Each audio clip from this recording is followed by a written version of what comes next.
Hello students, this is going to be the fifth video and the last video of chapter 1. The topic that we are left with is coordination. This is going to be the last topic of this chapter. Students, for teaching coordination, we can actually, take example of Mumbai Dabbawalas. I hope all of you remember that we had already discussed this case study in class 11th, this Dabbawala case studies, and I had told you about their Six Sigma strategy that they follow, and how their work is carried on, and I showed you a video on it, and for your reference, the Mumbai Dabbawala case study is also given in your NCRT of this chapter. So definitely you can refer there also. You know that the Mumbai Dabbawalas, they do not actually, you can say, cook food. They just provide services. They just provide services. That means they provide the people, that travel very far from their house. They provide dabbas to them during their lunchtime. So basically, and these dabbawalas are uh, able to manage their work on time, and they basically do error free work. Their error rate is like 0.0001%. It's like nil.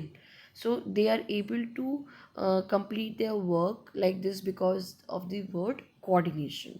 So what is done, in a coordination?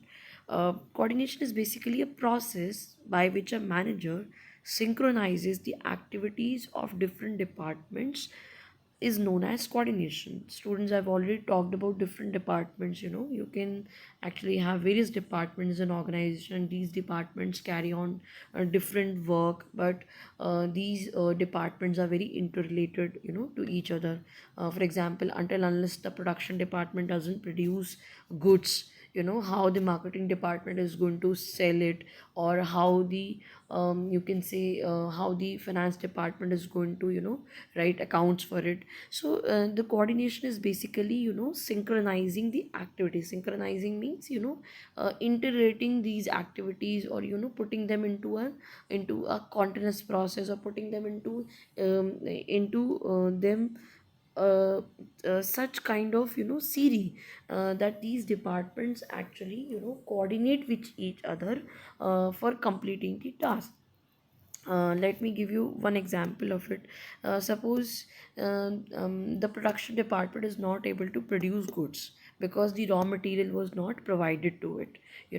So the production department can actually blame the raw material department. The you can say the finance department, because the finance was not given on time to the production department. So the production department was not able to buy the raw materials. It could not produce goods. So further, this blame can actually go to the marketing department. The marketing department would say, I was not able to market or sell anything because the production department did not produce goods on time. So now you'll be able to understand how synchronization works in organization. Synchronization is very very important. If these departments do not synchronize their activities, so there would be delay in activity of each departments, and they would actually blame each other.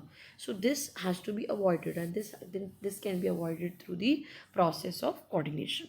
Coordination is a process where an executive develops, executive means the manager, develops an orderly pattern. Orderly pattern means there has to be series, one order has to be followed. Orderly pattern of group efforts among his subordinates, and secure unity of action in pursuit of achieving the common purpose. Unity of action, students, you'll get to know about this topic in the chapter 2 also. Unity of action means the department has to work in a particular manner, actually to achieve a particular target. All the people under one department, they will actually aim at achieving one particular target. So there has to be unity of action in that particular department. So process of coordination helps, helps the manager to basically develop all the group efforts of the subordinates, of the superiors, into an orderly pattern. And basically these unity of action, their united actions help the organization to achieve common purpose. So coordination, the manager can actually ensure coordination through unity of action and orderly arrangement of individual and group efforts. So the efforts of all the individuals have to be grouped, have to be orderly arranged, so that no individuals actually, try to deviate from achieving the organizational goal. So coordination is an important, actually is an important part of the management, because it actually integrates the efforts of the individuals, different departments and specialists. So the specialist here means the people working in different departments. The department, all the department must be having some specialists. So these specialists actually have to coordinate, have to synchronize their activities, have to communicate, have to coordinate to each other, because until unless they do not, these specialists do not coordinate to each other, the management process cannot be actually carried in an effective manner. So all the departments and all the individuals in organization are interdependent.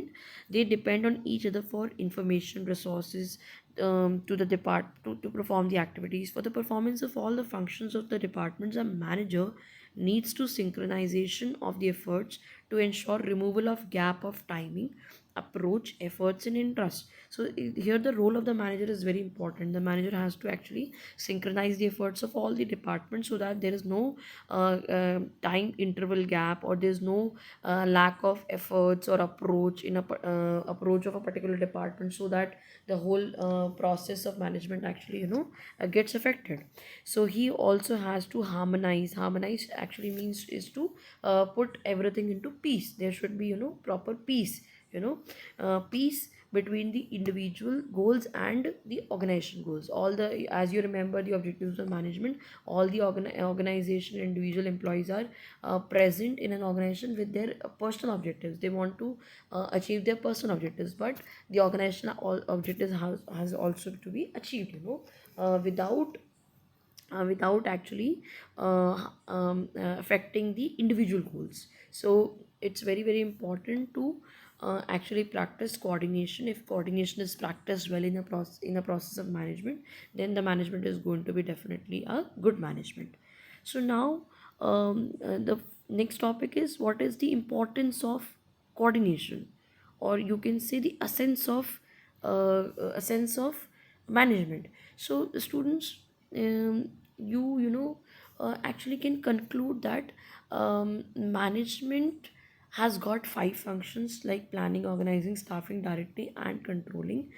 And coordination, though it's not a function of management, but it is an essence of management. These five functions are very very important, but to achieve those functions, to get those functions done, we need coordination. Coordination is essence of management. Without coordination, management cannot be done.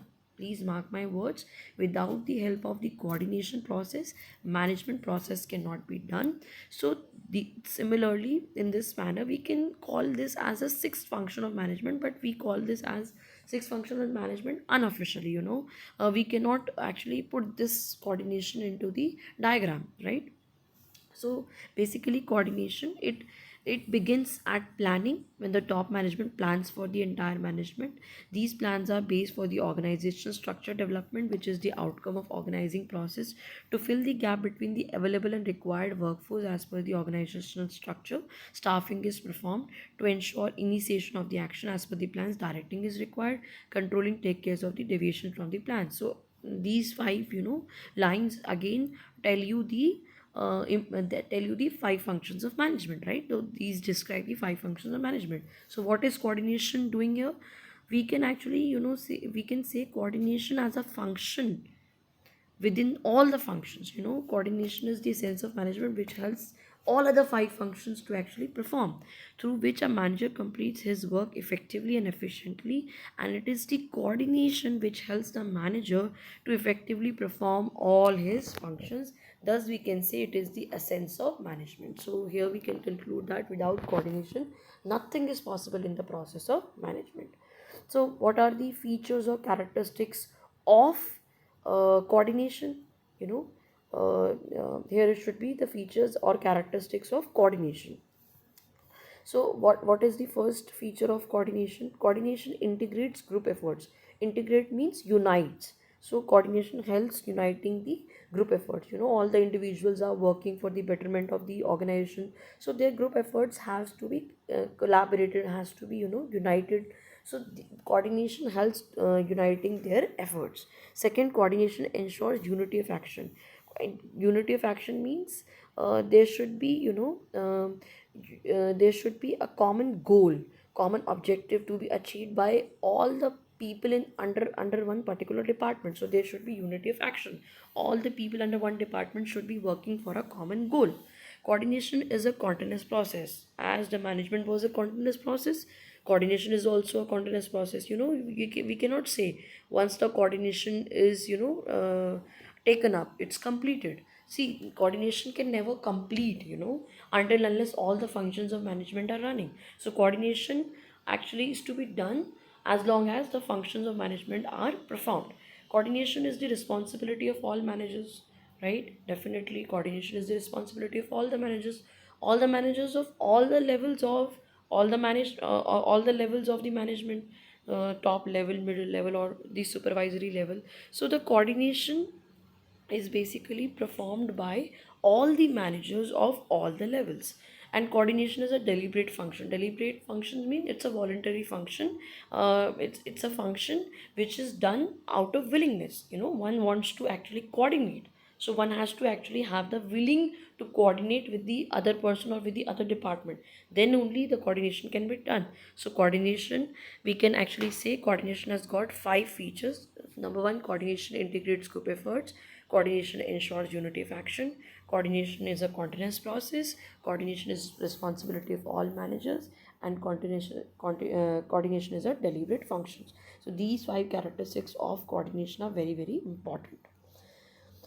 The last topic of this chapter is importance of coordination. After this the chapter is going to be complete. So the importance of coordination, students, this actually um,